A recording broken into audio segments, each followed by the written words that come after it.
formas de mercado y la aparición de nuevos pobres. Bueno, muchas gracias a Alcari, a la USAM, a Mariana, a Grecia por este esfuerzo, que todos sabemos que fue un esfuerzo sostenido y que ha dado sus frutos. El artículo que se escucha así, el artículo que yo escribí escribió Mercedes y Virgilio conmigo y juntos, era una comparación o una situación de los nuevos pobres en América Latina y en Argentina en particular. Y lo comparamos con el artículo de Svetlana Yaroshenko, que trabajó sobre la emergencia y la nueva pobreza en Rusia. Yo voy a centrarme sobre todo en la comparación entre Argentina y Rusia, si bien el artículo trata América Latina en general. Lo primero que quiero decir es que la comparación con el tema de nueva pobreza es inherente al concepto, porque en los distintos países de Europa Occidental, de Europa Oriental, de América Latina, que la nueva pobreza aparece como concepto, en general es usado para marcar la emergencia de una pobreza distinta a la que los países estaban históricamente acostumbrados. En este sentido, como en cada país la estructura de empleo y lo que se desestructura es diferente, también la emergencia de esos sectores que van a ser nuevos pobres son en gran medida diferentes entre sí. Es decir, es un nombre de algún modo común para llamar a un fenómeno que sustantivamente va a estar encarnado por sujetos, por hombres y mujeres, que van a tener unas diferencias en los diferentes países.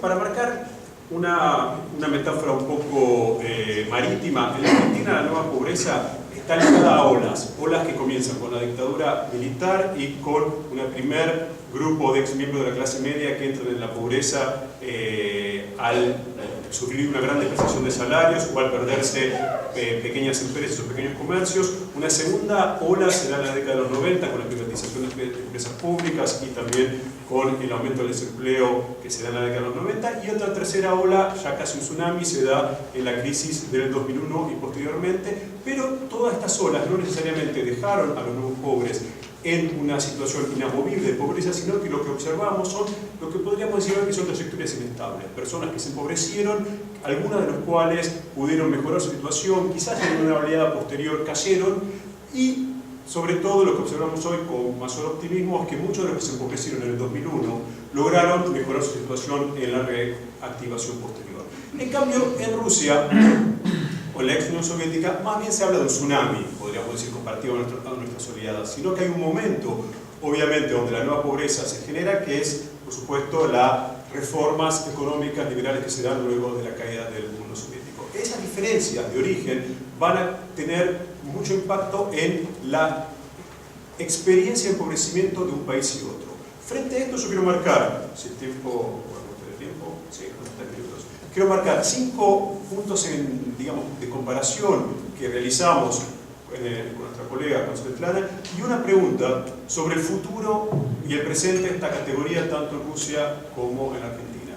Un primer punto en común es que tanto en Rusia como en la Argentina la nueva pobreza afecta a los trabajadores. No es algo evidente, porque cuando uno compara el uso de nueva pobreza hasta ahora, como bien decía Mariana, muchas cosas que sufrimos nosotros ahora estamos viendo en Europa Occidental. Cuando nosotros miramos el uso de nueva pobreza en Europa Occidental, se refiere en general a los excluidos del mercado de trabajo. En cambio, tanto en Argentina como en Rusia, la idea de trabajadores pobres, que es más común el mercado de trabajo norteamericano, el Working Class Poor, estaba presente. Entonces, ahí tenemos una primera característica importante que nos muestra que en esa discusión tan de los décadas de los 90 en Argentina, si la pobreza es una pérdida de capital humano, capital social de los nuevos pobres, lo que vemos acá más bien que la nueva pobreza aparece como un subproducto de las pautas de distribución del ingreso que se den en una sociedad en un determinado momento.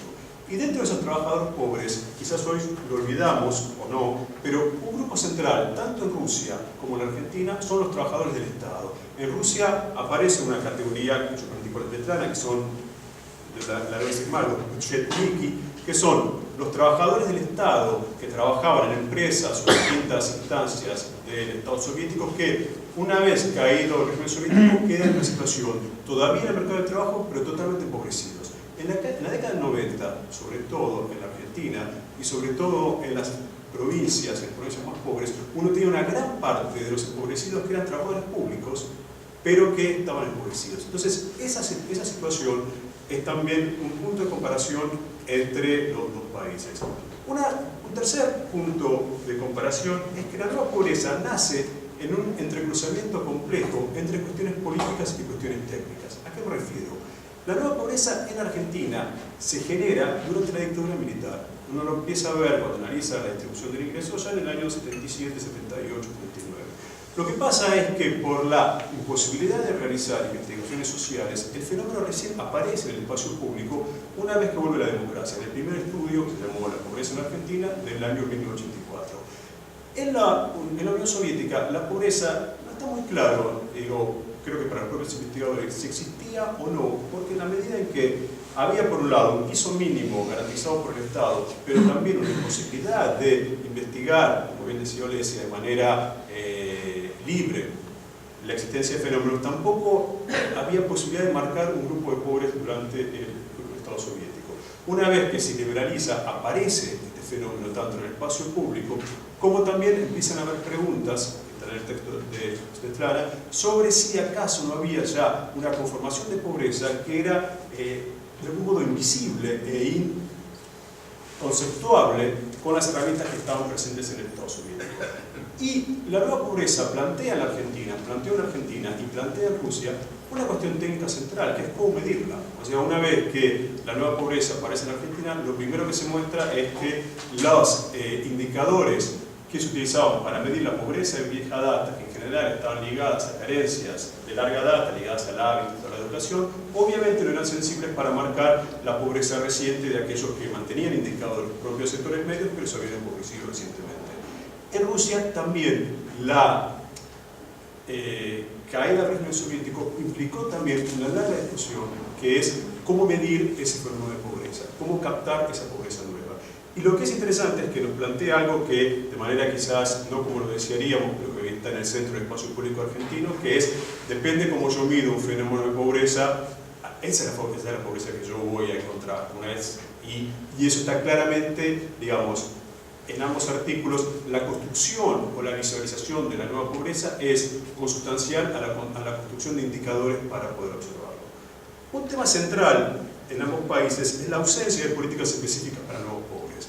No hay, o mejor dicho, yo diría en el caso argentino, no hubo políticas para los sectores medios empobrecidos. En el caso argentino no hubo, yo diría que en el presente podemos discutir si la asignación universal de hijos y algunas otras políticas no tienen esta diferenciación, pero en la década del 90, políticas que tenían una alta focalización territorial, de algún modo no podían captar nuevos pobres, que una de cuyas características es la dispersión territorial. La pobreza o las políticas focalizadas en territorios de alta concentración de pobres no captaban en general estos fenómenos.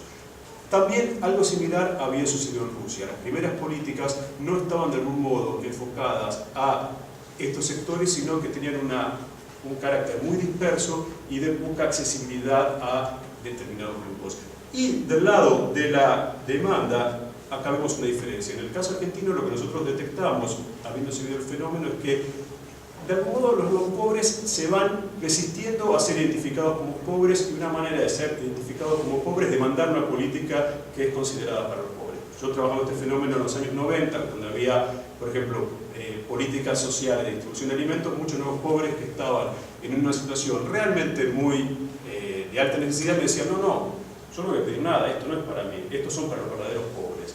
Esto poco a poco fue cambiando, y en el 2001 uno ve una clara entrada en las políticas sociales, en las medidas que se habían hecho a nivel de sociedad civil, como los clubes del TRUEC, etc., donde los nuevos pobres entran con toda fuerza a demandar. Y lo que es interesante es que una vez que entran a demandar, su capital cultural les sirve para tener un uso de la ciudadanía como un poder de voz muy importante. ¿Qué quiere decir esto? Un nuevo pobre que entra a demandar va a tener, por ejemplo, compitiendo en un hospital con un pobre de vieja data, una mayor capacidad de pugnar por tener una mejor atención, por tener un mejor servicio, siendo una escuela pública de mejor nivel, va a poder lograr que se le haga algún tipo de favor para sus hijos, etc. Entonces, lo que nosotros vemos en el caso argentino es que una vez que los nuevos pobres entran a demandar, la demanda se hace con fuerza y con mayor eficacia en la competencia con los pobres de vieja data. En el caso ruso, lo que marca Svetlana es que esto no es así, que Svetlana nos marca que el capital cultural heredado de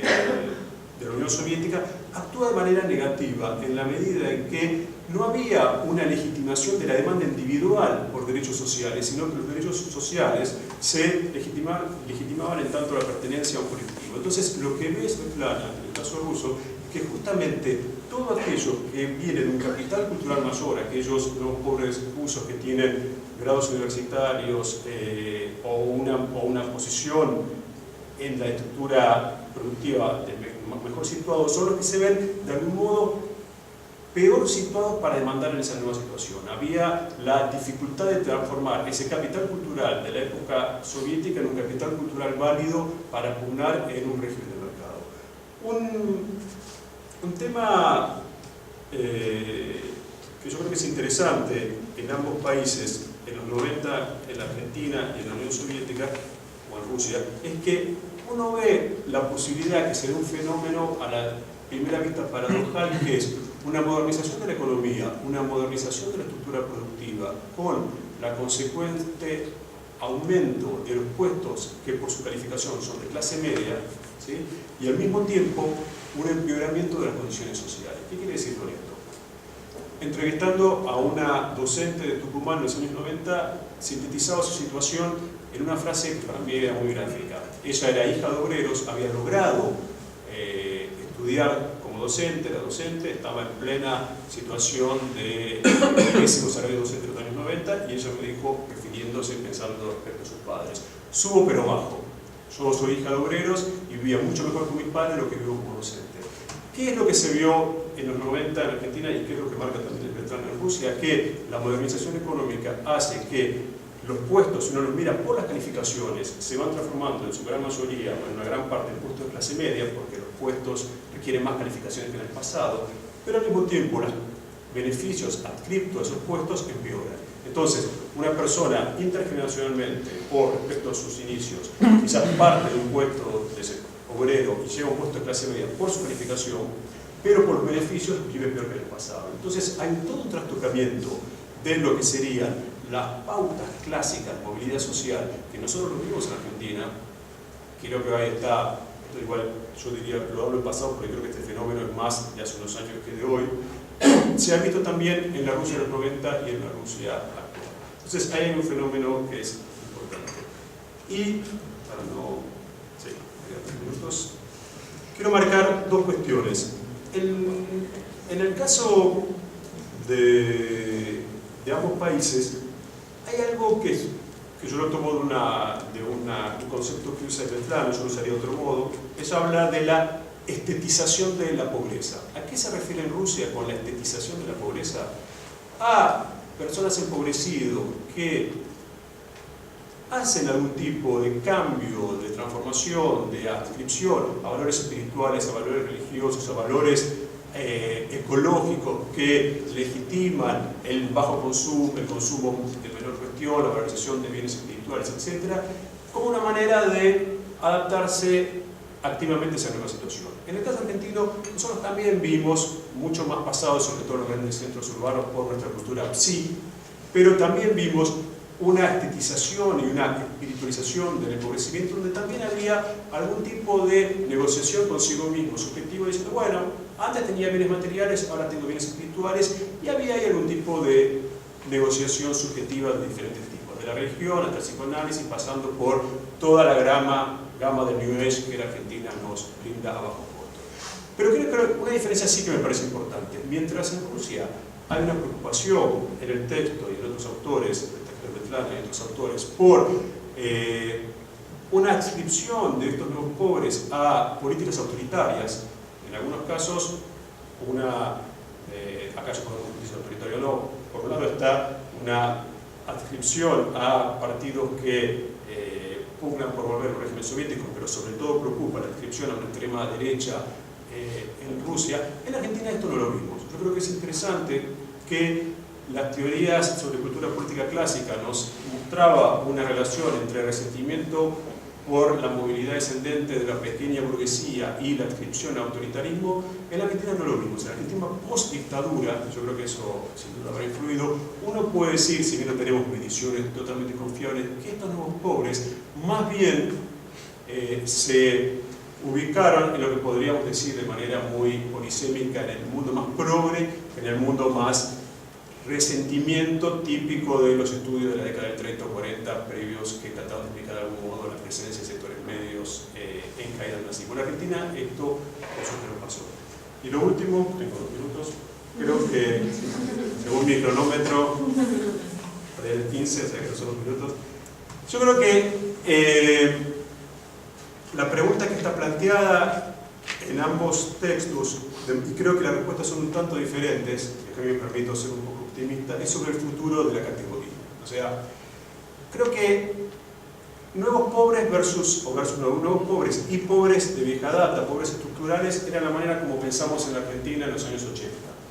Yo diría que a fines de los 90 esa diferencia perdió cierto valor. Esos nuevos pobres ya no eran tan nuevos, ya tenían 20, 30 años, pero además uno podría decir que la dinámica de la pobreza, más que en esta diferencia de los pobres más nuevos y de vieja data, se podría dividir entre un grupo bastante amplio que, en función de la creciente desestabilización del mundo del trabajo, tenía una aceleración de la entrada y salida de la pobreza, es decir, uno ve a fines de los 90, antes de la crisis del 2001, en algunos trabajos de becarios, por ejemplo, que cuando la pobreza era un 25% en el conurbano bonaerense, había un 50% de familias que al cabo de 1 año y medio, en algún momento habían entrado a la pobreza, habían salido, etcétera, etcétera. Es decir, había ahí como una especie de aceleración de las entradas y salidas de la pobreza por la creciente desestabilización del mundo del trabajo. Tenías un trabajo, salías, perdías el trabajo, entrabas, y así sucesivamente.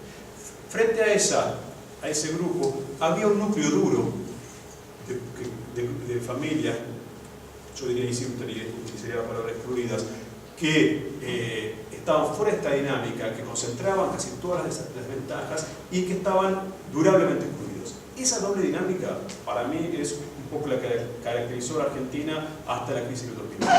Hoy, la pregunta es, ¿sigue teniendo sentido en la Argentina hablar de nueva pobreza?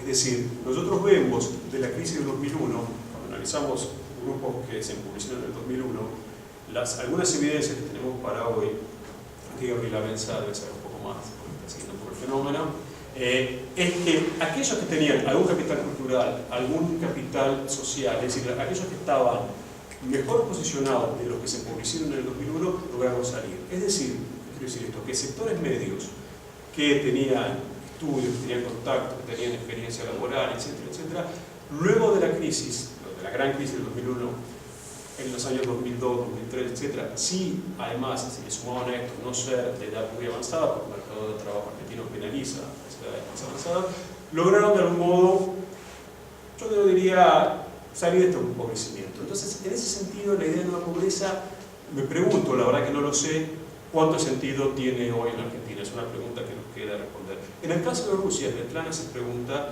justamente la preocupación de Svetlana es sobre la reproducción intergeneracional de la nueva pobreza. Es decir, se pregunta cuántos futuros de los nuevos pobres actuales de Rusia van a tener una población de capital que también sus hijos van a mantener un ciclo de empobrecimiento.